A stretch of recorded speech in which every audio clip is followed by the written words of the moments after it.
ಆತ್ಮೀಯ ಬಂಧುಗಳೇ, ಶ್ರೀಮದ್ ಭಗವದ್ಗೀತೆ ತತ್ವ ವಿವೇಚನೆ ಟೀಕಾ ಅಧ್ಯಾಯ 4 ಜ್ಞಾನ ಕರ್ಮ ಸನ್ಯಾಸ ಯೋಗ.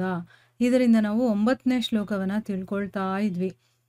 ಓದ ಭಾಗದಲ್ಲಿ ನಾವು ಭಗವಂತನ ಕರ್ಮಗಳು ದಿವ್ಯವಾಗಿದೆ ಅನ್ನೋದನ್ನ ತತ್ವದಿಂದ ತಿಳ್ಕೊಳ್ಳೋದು ಅಂತಂದ್ರೆ ಅರ್ಥ ಏನು, ಅದರ ಬಗ್ಗೆ ತಿಳ್ಕೊಂಡ್ವಿ.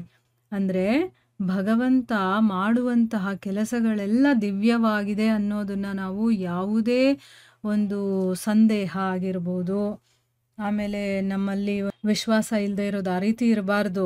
ಎಲ್ಲವನ್ನೂ ಕೂಡ ಅಂದರೆ ಭಗವಂತ ಕರ್ತನಾಗಿ ಎಲ್ಲದಕ್ಕೂ ಅತೀತನಾಗಿ ಇದನ್ನೆಲ್ಲ ಮಾಡ್ತಾ ಇದ್ದಾನೆ, ಅವನಿಗೂ ಆ ಕರ್ಮಗಳಿಗೂ ಯಾವ ಸಂಬಂಧನೂ ಇಲ್ಲ ಅನ್ನೋದನ್ನೆಲ್ಲವೂ ಕೂಡ ಸ್ವಲ್ಪ ಕೂಡ ನಮ್ಮಲ್ಲಿ ವಿಶ್ವಾಸ ಅಥವಾ ಇನ್ನೇನೇ ಭಾವನೆಗಳು, ಕೆಟ್ಟ ಭಾವನೆಗಳಿಲ್ಲದೆ ಅಥವಾ ಅದರ ವಿರುದ್ಧ ಭಾವನೆಗಳಿಲ್ಲದೆ ಪೂರ್ಣ ವಿಶ್ವಾಸದಿಂದ ಇದನ್ನು ನಂಬೋದಿದೆಯಲ್ಲ, ಅದನ್ನು ಭಗವಂತನ ಕರ್ಮಗಳನ್ನು ತತ್ವದಿಂದ ದಿವ್ಯ ಅಂತ ತಿಳ್ಕೊಳ್ಳೋದು ಅಂತ ಅರ್ಥ ಮಾಡ್ಕೊಂಡ್ವಿ.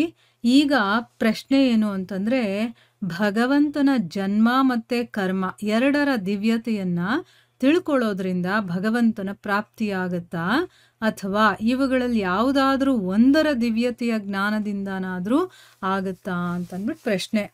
ಅಂದರೆ ಈಗ ನಾವು ಎರಡು ಪ್ರಶ್ನೆಗಳನ್ನು ತಿಳ್ಕೊಂಡ್ವಿ. ಭಗವಂತನ ಕರ್ಮಗಳೂ ದಿವ್ಯವಾಗಿದೆ, ಭಗವಂತನ ಜನ್ಮ ಕೂಡ ದಿವ್ಯವಾಗಿದೆ. ಇದನ್ನು ನಾವು ತತ್ವತಃ ತಿಳ್ಕೋಬೇಕು ಅಂತ. ಇಲ್ಲಿ ಪ್ರಶ್ನೆ ಏನು ಅಂತಂದರೆ, ಎರಡನ್ನೂ ತಿಳ್ಕೋಬೇಕಾ ಅಥವಾ ಅದರಲ್ಲಿ ಯಾವುದಾದ್ರೂ ಒಂದು ದಿವ್ಯತೆ ಬಗ್ಗೆ ಅಂದರೆ ಜನ್ಮದ ಬಗ್ಗೆ ಅಥವಾ ಕರ್ಮದ ಬಗ್ಗೆ ತಿಳ್ಕೊಳ್ಳೋದ್ರಿಂದ ಆಗುತ್ತಾ ಅಂತಂದ್ಬಿಟ್ಟು ಪ್ರಶ್ನೆ. ಉತ್ತರ ಏನು ಅಂತಂದರೆ, ಎರಡರಲ್ಲಿ ಯಾವುದಾದ್ರೂ ಒಂದರ ದಿವ್ಯತೆಯನ್ನು ತಿಳ್ಕೊಳ್ಳೋದ್ರಿಂದಾನೇ ಭಗವಂತನ ಪ್ರಾಪ್ತಿ ಆಗತ್ತೆ ಅಂತಂದ್ಬಿಟ್ಟು 4ನೇ ಅಧ್ಯಾಯದ ಅಂದರೆ ಇದೇ ಅಧ್ಯಾಯದ 14ನೇ ಶ್ಲೋಕದಲ್ಲಿ ಭಗವಂತ ಹೇಳಿದಾನೆ. ಅದು ಯಾವುದು 14ನೇ ಶ್ಲೋಕ ಅಂತಂದರೆ ನಮಾಂ ಕರ್ಮಾಣಿ ಲಿಂಪಂತಿ ಆ ಶ್ಲೋಕ. ಅದರಲ್ಲಿ ಏನು ಹೇಳ್ತಾನೆ, ಕರ್ಮಫಲದಲ್ಲಿ ನನಗೆ ಸ್ಪೃಹೆ ಇಲ್ಲದೆ ಇರೋದ್ರಿಂದ ನನಗೆ ಕರ್ಮಗಳು ಅಂಟ್ಕೊಳ್ಳೋದಿಲ್ಲ. ಈ ರೀತಿ ಯಾರು ನನ್ನನ್ನು ತತ್ವದಿಂದ ತಿಳ್ಕೊಳ್ತಾನೋ ಅವನು ಕೂಡ ಕರ್ಮಗಳಿಂದ ಬಂಧಿತನಾಗೋದಿಲ್ಲ, ಅಂದರೆ ಅವನಿಗೆ ಕರ್ಮ ಬಂಧನ ಇಲ್ಲ ಅಂತ ಭಗವಂತ ಹೇಳಿದಾನೆ. ಅಂದರೆ ಇಲ್ಲಿ ಕರ್ಮದ ಬಗ್ಗೆ ತಿಳ್ಕೊಂಡ್ರೂ ಸಾಕು, ನನ್ನ ಜನ್ಮದ ಬಗ್ಗೆ ತಿಳ್ಕೋಬೇಕು ಅಂತೇನಿಲ್ಲ.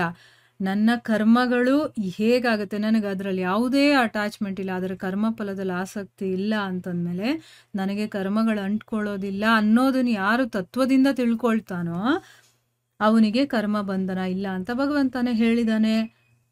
ಇನ್ನು 10ನೇ ಅಧ್ಯಾಯದ 3ನೇ ಶ್ಲೋಕದಲ್ಲೂ ಕೂಡ ಭಗವಂತ ಇದರ ಬಗ್ಗೆ ಹೇಳಿದಾನೆ.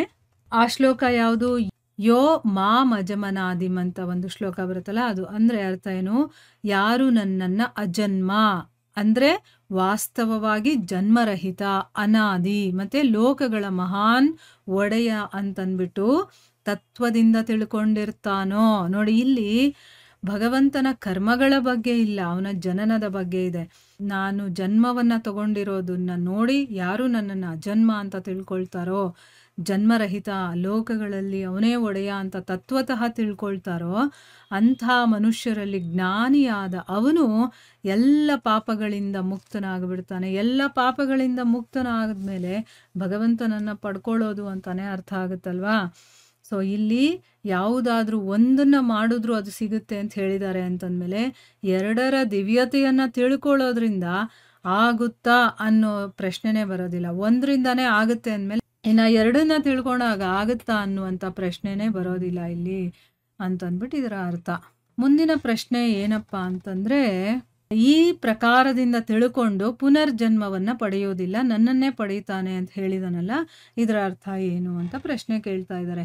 ಅಂದರೆ ಈ ರೀತಿ ಎಲ್ಲ ತಿಳ್ಕೊಂಡ್ಮೇಲೆ ಪುನರ್ಜನ್ಮ ಅನ್ನೋದು ಇರೋದಿಲ್ಲ, ನನ್ನನ್ನು ಪಡ್ಕೊಳ್ತಾನೆ ಅಂತ ಹೇಳಿದಾನೆ ಭಗವಂತ. ಅದಕ್ಕೆ ಅರ್ಥ ಏನು ಅಂತ ಇಲ್ಲಿ ಕೇಳ್ತಾ ಇದ್ದಾರೆ.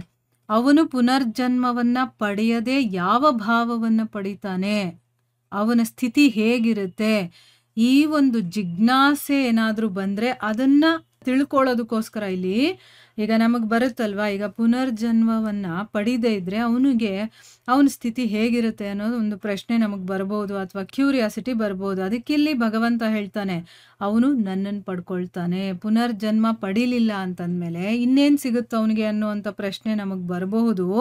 ಅದಕ್ಕೆ ಅವನು ಮೊದಲೇ ಉತ್ತರ ಕೊಡ್ತಾ ಇದ್ದಾನೆ, ಅಂಥವನು ನನ್ನನ್ನೇ ಪಡ್ಕೊಳ್ತಾನೆ. ಮತ್ತು ಯಾರು ಭಗವಂತನನ್ನು ಪಡ್ಕೊಳ್ತಾನೋ ಅವನಿಗೆ ಪುನರ್ಜನ್ಮ ಅನ್ನೋದು ಆಗೋದಿಲ್ಲ. ಇದು ಸಿದ್ಧಾಂತ ಇದರದು ಅಂತ ಹೇಳ್ತಾ ಇದ್ದಾರೆ. ಈ ವಿಷಯದ ಬಗ್ಗೆ 8ನೇ ಅಧ್ಯಾಯದ 16ನೇ ಶ್ಲೋಕದಲ್ಲಿ ಭಗವಂತ ಹೇಳಿದಾನೆ. ಏನು ಹೇಳಿದಾನೆ? ಆ ಬ್ರಹ್ಮ ಭುವಲಾಲ್ಲೋಕ ಅಂತ ಆ ಶ್ಲೋಕ ಬರುತ್ತಲ್ಲ ಅದು.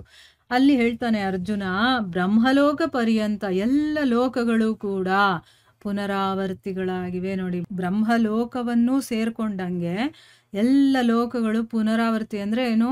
ಮತ್ತೆ ಹುಟ್ತಾ ಇರೋದು, ಸಾಯ್ತಾ ಇರೋದು, ಹುಟ್ತಾ ಇರೋದು, ಸಾಯ್ತಾ ಇರೋದು, ಮತ್ತೆ ಅದು ಸೃಷ್ಟಿಯಾಗುತ್ತೆ, ಮತ್ತೆ ನಾಶ ಆಗುತ್ತೆ. ಈ ರೀತಿ ಕಾರ್ಯ ನಡೀತಾನೆ ಇರುತ್ತೆ. ಆದರೆ ಹೇ ಕುಂತಿ ಪುತ್ರ, ನನ್ನನ್ನು ಪಡ್ಕೊಂಡ ಮೇಲೆ ಪುನರ್ಜನ್ಮ ಅನ್ನೋದು ಇರೋದಿಲ್ಲ. ಯಾಕೆ ಅಂತಂದರೆ ನಾನು ಕಾಲಾತೀತನಾಗಿದ್ದೀನಿ, ಕಾಲವನ್ನು ಮೀರಿರುವಂಥವನು. ಈ ಎಲ್ಲ ಬ್ರಹ್ಮಾದಿ ಲೋಕಗಳು ಕೂಡ ಕಾಲನ ಮೂಲಕ ಸೀಮಿತದಲ್ಲಿರೋದ್ರಿಂದ ಅನಿತ್ಯವಾಗಿದೆ. ಈ ಪ್ರಪಂಚ ಎಲ್ಲವೂ ಕೂಡ ಕಾಲದ ಒಳಗಡೆ ಇರೋದ್ರಿಂದ, ಅವನ ಅಧೀನದಲ್ಲಿರೋದ್ರಿಂದ ಇದಕ್ಕೆ ಸೀಮಿತ ಅನ್ನೋದಿದೆ. ಆದರೆ ಭಗವಂತ ಇದಕ್ಕಿಂತ ಅತೀತನಾಗಿರೋದ್ರಿಂದ ಅವನು ಇದರಿಂದ ಹೊರಗಡೆ ಇದ್ದಾನೆ. ಅಂದರೆ ಅವನು ಹತ್ರಕ್ಕೆ ಹೋದ ಮೇಲೆ ಅವನು ಯಾವಾಗಲೂ ಇರುವಂಥವನು ಅನ್ನೋದು ಇದರ ಅರ್ಥ. ನೋಡಿ ಎಷ್ಟು ಕ್ಲೀನಾಗಿ ಎಕ್ಸ್ಪ್ಲೇನ್ ಮಾಡಿದ್ದಾರೆ ಅಂತಂದರೆ, ಈಗ ಭಗವಂತನ ಜನ್ಮ ಮತ್ತು ಕರ್ಮ ಇದರ ದಿವ್ಯತೆಯನ್ನು ತಿಳ್ಕೊಂಡ್ಮೇಲೆ ನಮಗೆ ಭಗವಂತನ ಪ್ರಾಪ್ತಿಯಾಗತ್ತೆ. ನಮಗೆ ಈ ಪುನರ್ಜನ್ಮ ಅನ್ನೋದು ಸಿಗೋದಿಲ್ಲ. ಈಗ ಪುನರ್ಜನ್ಮವನ್ನು ಪಡೀದಿಲ್ಲ ಅಂತಂದಮೇಲೆ ಏನು ಪಡಿತಾರೆ ಅಂದರೆ ಭಗವಂತನನ್ನು ಪಡ್ಕೊಳ್ತೀವಿ, ಅಷ್ಟೇನೆ, ಇನ್ನೇನೂ ಇಲ್ಲ. ಭಗವಂತನನ್ನು ಪಡ್ಕೋಬೇಕು ಅಂತಂದರೆ ನಾವು ಪುನರ್ಜನ್ಮ ರಹಿತರಾಗಬೇಕು. ಅದೇ ಹೇಗಾಗೋದು ಅಂತಂದರೆ ಭಗವಂತನನ್ನು ತಿಳ್ಕೊಂಡ ಮೇಲೆ, ಭಗವಂತನ ಬಗ್ಗೆ ನಮಗೆ ಆಸಕ್ತಿ ಬಂದು ಅವನ ವಿಚಾರಗಳನ್ನು ತಿಳ್ಕೊಂಡು ಭಗವಂತ ಮಾಡೋದೆಲ್ಲ ದಿವ್ಯವಾಗಿರುವಂಥದ್ದು ಅನ್ನೋದನ್ನು ಯಾರು ತತ್ವತಃ ತಿಳ್ಕೊಳ್ತಾರೋ ಆಗ ಅವರಿಗೆ ಪುನರ್ಜನ್ಮ ಅನ್ನೋದು ಇಲ್ಲ ಅನ್ನೋದು ಇದರ ಅರ್ಥ. ಇಲ್ಲಿಗೆ ನಾವು ನಿಲ್ಲಿಸೋಣ. ಹರೇ ಕೃಷ್ಣ.